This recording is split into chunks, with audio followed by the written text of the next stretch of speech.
And so hopefully in your relationship, if you and your partner fight a lot, there is a way to overcome that. Definitely. You just have to decide together to stop behaving that way. And yeah, you're going to have little mistakes here and there. I didn't do that in a negative way, but more of a productive.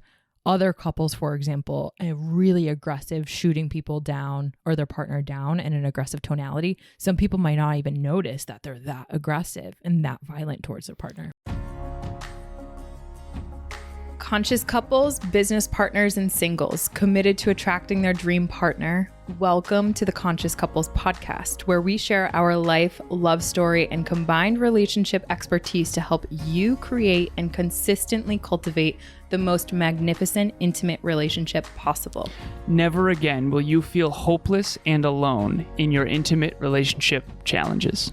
Having accumulated thousands of hours coaching conscious couples and individuals all over the world, as well as starting and growing a global business together, Alan and I are here to guide you in all things relationships. Thank you again for tuning into the one place where it's not about you or me, it's about the we. Conscious couples and individuals, welcome back to the Conscious Couples podcast. We are in the new, it's not a new studio. It's a new couch. In our studio. Mm-hmm. And it is very comfortable. So comfortable, in fact, that you sink all the way to the bottom. So hopefully we're in a more comfy energy today. So everyone relax, sink deeply into your couch, and get ready for this episode. So for episode number 73, we have practicing non-violent couches. I'm kidding. I'm making Emilia laugh. Practicing non-violent communication. I figured we'd start off with some fun, sweetheart. As always, thank you so much to Next Level Podcast Solutions for producing this episode, audio, video, YouTube, all of the above. Thank you. Listeners, are you ready for number 73, practicing nonviolent communication? Sweetheart, as always, what is your intention?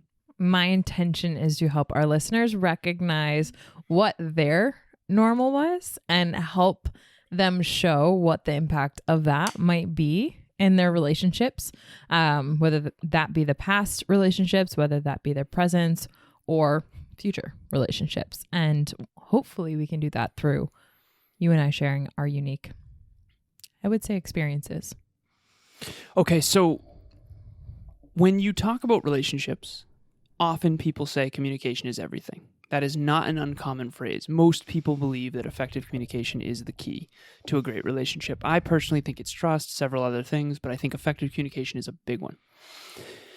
Nonviolent communication, first let's define what that is, sweetheart. What is nonviolent communication? At the very highest, most simple form, it is communication that doesn't include any violent tendencies. And when people hear this, we often go into like screaming and yelling, but this can look like passive aggressiveness. This can look like very hurtful tonality. It can look like using abusive words. Can you give us an example? So an example is like if you were to hear your partner say, "You can go F off. You're the worst person I've ever met, and you have been a terrible mom this whole time." That's a great example of violent communication. Wow. Even a less, I would say, or more tempered version of this, you're being an idiot. Can you hurry up? That is and can be considered, depending upon the receiver's Richter scale, if you will, which we'll talk about a little bit in this episode, that can be perceived as violent communication. Okay, so we want to go to the past first so we can understand the future. So everyone out there listening, think about your upbringing. In your household growing up, was there a lot of violent communication? Was there a lot of yelling? Was there a lot of fighting? Was there a lot of digs? Was there a lot of verbal attacks, so to speak? Things that Emilia just mentioned there. Was that common? And Emilia mentions a Richter scale. The Richter scale is actually just an analogy for an earthquake. But in this case, it's kind of like, what's your Richter scale? So 0 to 10 is what we'll do for the scale. In my upbringing, my mom and my stepdad didn't get along. And in our household, we were on the very high end of the Richter scale. You grew up where your parents never fought around you, to your awareness, and to your memory, I should say. Yep. And so your Richter scale was much different than mine. Yeah. And I want to tell this story briefly. So my first girlfriend, her name was Alicia, first serious girlfriend. We were together for 4.5 years, off and on, kind of tail end of high school, early parts of college. And this is kind of my first really serious relationship. And she grew up in a household with a very traumatic Richter scale as well. And so for her and I, we used violent communication, but we didn't know that that's what it was. Right. We didn't think anything of it. We didn't know there was any problem with that. We didn't know any different because we were super young, and that was your normal. that was our normal. That was our normal. Your normal is not necessarily someone else's normal. Exactly. So fast forward, this other person is in a great relationship now, or at least it seems that way. And her and I had caught up. I remember it was years later. I think I was in my mid-20s, and I called her up, and we had like a 5-hour-long conversation about everything. And I asked her, like, what did you notice about me? I was just trying to learn about myself. Mm-hmm. And, we had realized that we grew up in very high Richter scale households of violent communication, and we realized that we treated each other poorly on accident a lot. And we reconciled that, and we were friends. We still are in good terms. I have no bad energy. I think it's good. Mm-hmm. She has a couple kids now. She seems to be in a really healthy relationship. She's got a house, and it's a really positive thing now. But her and I, looking back, realize, ooh, okay, so our lives now are very peaceful, Alyssa and I's, from what I can see on social media and what I've talked to her about. But what we grew up in wasn't necessarily super peaceful. There was a lot of raising of voices, et cetera, et cetera, et cetera. So to bring it back to the listeners, what was your Richter scale? Were you on the low end of everything was pretty calm, cool, and collected, and you never really saw your parents fight? You and your siblings never really fought? Or was it like yelling was not only not only accepted, but normal? Yelling was the go-to response. And was there a lot of attacking communication? Was there a lot of poking fun at one another, putting each other down, that kind of stuff? And so if you understand where you came from, now you can choose to, what Emilia would say is, break the cycle, break the pattern. And we've certainly done that. Definitely. Well, and I want to pause real quick and give a shout out to my parents, because I was only able to break the cycle that was generationally passed down, really because they had chosen to do that in their marriage, in their relationship. And what do I mean by that? My dad grew up with an extremely abusive, verbally, physically, and who knows what else, very abusive father. And what he experienced growing up, he and his siblings, was very much not only yelling, but very violent communication. He would experience like whippings and slapping across the face, like just terrible abuse. And a lot of that was violent communication, even when it wasn't aggressive. It was passive aggressive and very quiet and still violent in and of itself. So as a result of my father experiencing that and seeing the impact that had on not only his siblings, but his mother, he, I believe, made a pact to himself that he never wanted that for his own kids. And so when my mom and him got together, they made a pact, and because of that, just wanted to make sure that their kids together never experienced that. And so, as you had mentioned earlier, their agreement, from my understanding, was that they would never fight around the kids. And I remember having so many lessons growing up being shared that was such an intentional, conscious effort on their part. To this day, I've never seen your parents fight. Yeah. And I've known them now for 3.5 years, and there have been like maybe moments of frustration with each other, but they've never actually raised their voice or anything like that. Right. So. And that's where what's been really interesting to observe has been a lot of emotional regulation on my mother's behalf, and likewise on my father's behalf, in areas where if I were to put another couple in their shoes, it would be tearing each other apart verbally in the word choice. It would be energetically and emotionally really grabbing for different violent tactics that would hurt or negatively impact the other individual. And so I'm really proud of them choosing to break that cycle, not just in the singular choice of like one kid, but I have 2 other siblings. So it's been a perpetual choice that's been very intentional. And I can only imagine how challenging that's been for them. But as we grew up, that was the messages I learned. So that was, to Alan, your point, my normal. And this is really ultimately, I want all of our listeners thinking about what is, per my intention, what was your normal? Because we oftentimes don't realize what our normal is when we start coming into an intimate relationship on our own accord. Because whatever we experience growing up, that's oftentimes what we model. And so coming into our relationship, what happened? What did I say to you? There was something that I said to you that like about fighting. Yes. Oh, yeah. You remember? Yeah. You said something along the lines of, I remember it vividly, actually. So not something along the lines. You said, Alan, we're never going to fight. Yeah. And I, at the time, didn't understand because I'm like, well, we're going to be together forever. Right. Which we've both mentioned at that point. We wanted to be together forever. This was it for us. We've talked about that. We don't ever want to. This is the one we're going to do right, is what Emilia and I have been saying from the beginning, which is quite beautiful, honestly. Mm-hmm. And I was like, to me, I'm a man of possibilities and optimism, but to me, that felt impossible. Because our normals were butting each other. But it didn't feel impossible for me because that was my normal. So your normal was butting in my against. head, it was like, never? What? Like, we're going to be together for decades, our lifetime. Right. How are we not going to ever fight? So anyways, she said, Alan, when you fight, there's a winner and a loser, and when you fight, there's really no winner. Yeah. And no one wins. No one wins in a fight. No one wins in a fight. Because period. Yeah. if one person, quote unquote, because that's the thing, a lot of people come into relationships thinking that really egotistical, thinking that I'm right, you're wrong, not really learning or trying to grow together. And that's a whole nother conversation. But for our listeners, like that's where you and I's Richter scales started to kind of, be tested at first, because what might have been a raising a voice in your household, that for you was like not even on your Richter scale, or like even coming into your safe zone bubble. Like, for example, if I were to like poke you or aggressively yell in your face, like that wouldn't even be on your Richter scale. Well, let me share this. There was one night where Emilia had a unkind moment, is what I would call it. And later on, we were driving to the gym, and you said, I'm so sorry. Like, that was so inappropriate. Like, that was so bad. I was like, sweetheart. Yeah.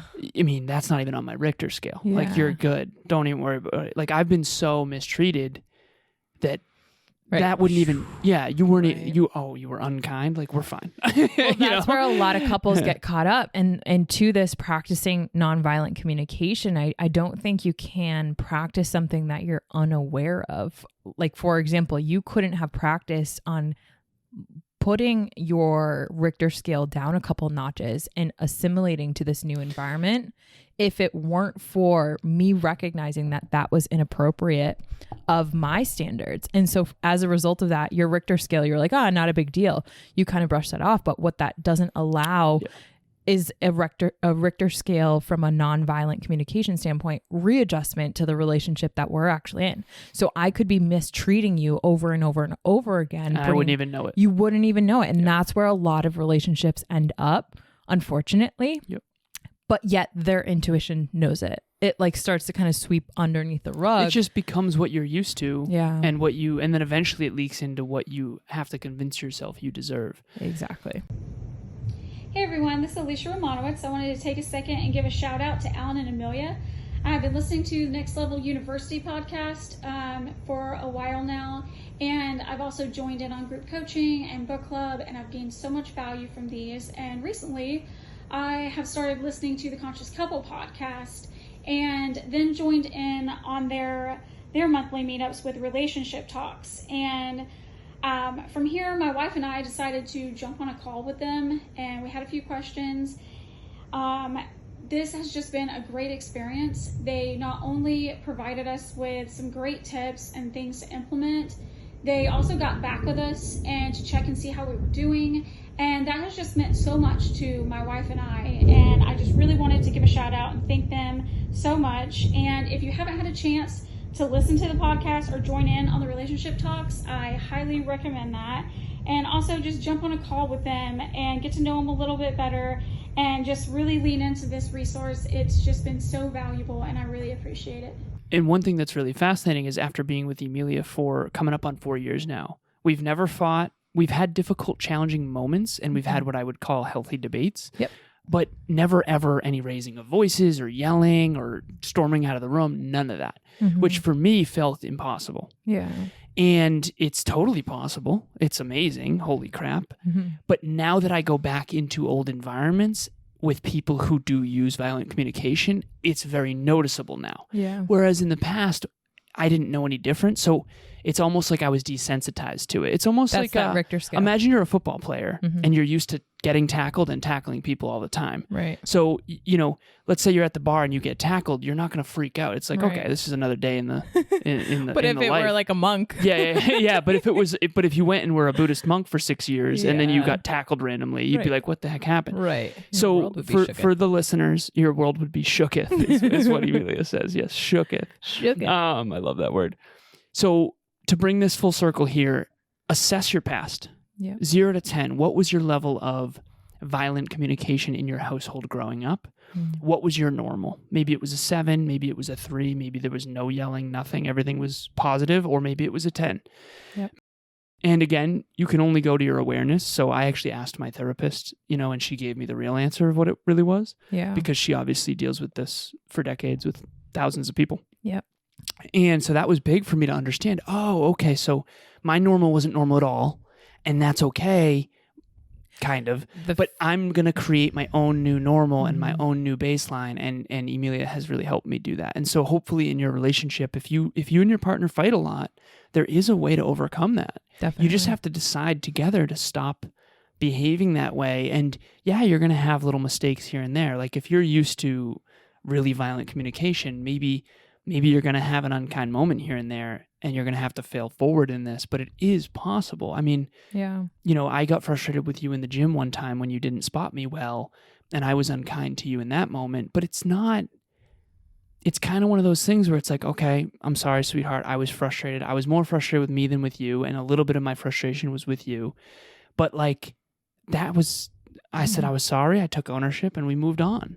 It is possible to have a life and a relationship where it's healthy and adaptive and positive and transformational. And the old me would never have believed that was going to be possible. When Emilia said, we're never going to fight, I genuinely didn't think that was possible. Right. Because I had never witnessed it before. And it is possible. Definitely. And here's another thing that I would say on that is like, it takes a lot of humility to admit the percentage of violent communication that actually does exist in your relationship as a result of your upbringing and your conditioning. And to really admit my upbringing really did involve a 7 out of 10 for the most part, the average violent communication. Like everywhere I turn, I hear more and more people realizing and recognizing that their upbringing, like there's a huge distortion cloud that we like put in our own heads to make our normal feel okay and our normal to feel as though, there was nothing wrong with it. And I've seen the compound effect of actually how not okay things have been for people and how that ends up integrating in their own lives. And it becomes a really sad story if you don't kind of start to nip it in the butt or take that delusion out of our own minds that our upbringing can often do for us as a protective mechanism. So we coach couples, and sometimes we will witness a little bit of violent communication come up on the sessions. Yeah. And then we help them recognize, like, listen, that wasn't super healthy the way you two handled that. Okay, Yeah. what happened there? For Okay. example, and it could be like an aggressive tone or Yep. cutting someone off really aggressively, kind of like what I just did, but not in a negative. I didn't do that in a negative way, but more of a productive. Other couples, for example, a really aggressive shooting people down or their partner down in an aggressive tonality. Some people might not even notice that they're that aggressive and that violent towards their partner. Aggressive is a word that you keep using. I think that's a good indicator that there is violent communication. Aggression, I think a lot of people can recognize what that is. Last night we were watching a movie. It's me, Emilia, Tucker, and Tariel. Tucker and Tariel are our dog and our cat, our fur babies. Mm-hmm. And Tariel was trying to eat our chicken. She was all about the chicken. All about the chicken. And Tucker was not having it. No. So he got very aggressive with Tariel. And normally they are like best Two friends. peas in a pod. Yeah, 2 peas in a pod. And so that was the most aggressive I've ever seen Same. him. And afterwards, he actually ended up in a shame spiral at the end of the bed, just kind of like, what just happened to me? Yeah. And That's so the what he worst. doesn't realize is you're a dog. You have triggers around food. And obviously your sister's trying to eat mom's chicken, which you're also protective of your mother. Yeah. And so anyways, that was a form of aggression. Everyone knows what aggression looks like, but if you're so used to aggression, you might not even recognize it. Yeah. And so anyways, with couples, we recognize some aggression and then we bring it up. We say, listen, that was a little bit aggressive, or that was a little bit of violent communication. Yeah. You can recognize it and rectify it. You can identify it and rectify it. And that's it. I think we should end there. Yeah. If you're out there listening, here's what you do. Your reticular activating system is now primed. Your mind is now ready to pick up on when there's aggression present in yourself and in your partner and in your relationship and in your household. When you witness that, figure out what's going on and then extend an olive branch and say, you know what, honestly, I think we could work as a team here and try to be a little less aggressive with each other. Yeah. Nonviolent communication, also known if you were to like research any of this or even hear it referred to, it NVC. So here's a great example of if you do notice and observe that it's coming in, you can literally just acknowledge that by saying NVC. If you and your partner have a shared awareness that nonviolent communication is something that you guys want to work on, whenever you recognize it, all you have to say is that. And here's the why power. So MTV. I'm kidding. Not MTV, but here's the why power. Wherever there's NVC in your relationship, your kids are picking that up. If you do have children, and honestly, your pets pick up on that energy, which also, my heart.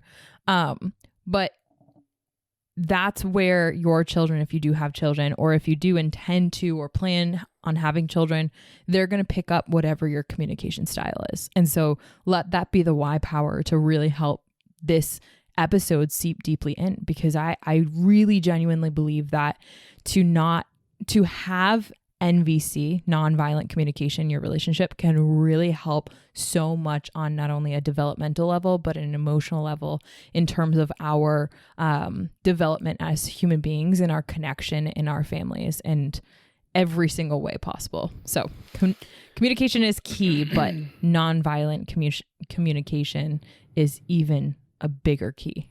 And one day maybe you'll realize, I know Alyssa and I did, my first real serious partner, when we did reconnect for those 5 hours, we realized we did mistreat each other on accident without even knowing it, right? That was our normal. So don't get stuck in shame. That's not the point of this. The point of this is transformation. You can transform into a healthy, positive, intimate relationship through nonviolent communication, or NVC, while watching MTV. All right, so we got to jump, and both of our synchronized swimming watches have gone off That they have. simultaneously. Let's go swim. Let's go swimming. Let's not do that.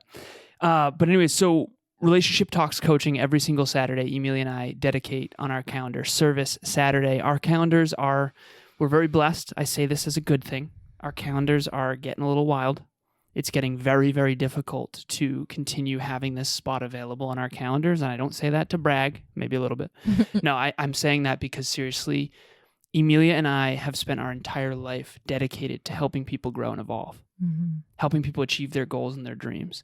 Imagine having me and her available for you, helping you have the best relationship you can possibly have. So I hope you book on our calendar, click the link in the show notes, and we hope to meet you soon. It's completely free, and we are a resource that literally is here for you. We want to see you grow. We want to see you flourish, and we want to see relationships just absolutely thrive. So on top of that, we have another free resource that we have every single month, and it is our Relationship Talks monthly event.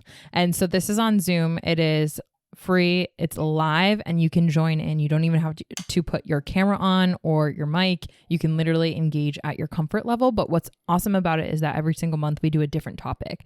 And the topic that's coming up the 13th of July at 6 p.m. Eastern Standard Time is how to not fall out of love with your partner. We find so many couples love each other, but they've fallen out of love with each other. And there's a big distinction there. There's a difference between I love you and I'm in love with you. Even the way that verbiage feels. Being in love, honeymoon. Instead of a honeymoon phase, we want to help you have a honeymoon life. Yeah. Go ahead, sweetheart. Exactly. So that link is in the show notes. Please click on that to register, and we hope to see you there. As always, thank you again for listening. We appreciate you. Reach out anytime. And it's not about you or me. It's about the we. We'll talk to you next time. Bye, everyone. Thanks for joining us for another episode of the Conscious Couples podcast. We love connecting with the Conscious Couples community, so please make sure you follow us on Instagram. I am at Evolve with Emilia, and Alan is a Lazaros 88. Also, if you or your partner resonated with this episode, leave us a review at the link in the show notes, and please share this with someone you love and care about. Until next time, remember, it's not about you or me. It's about the we.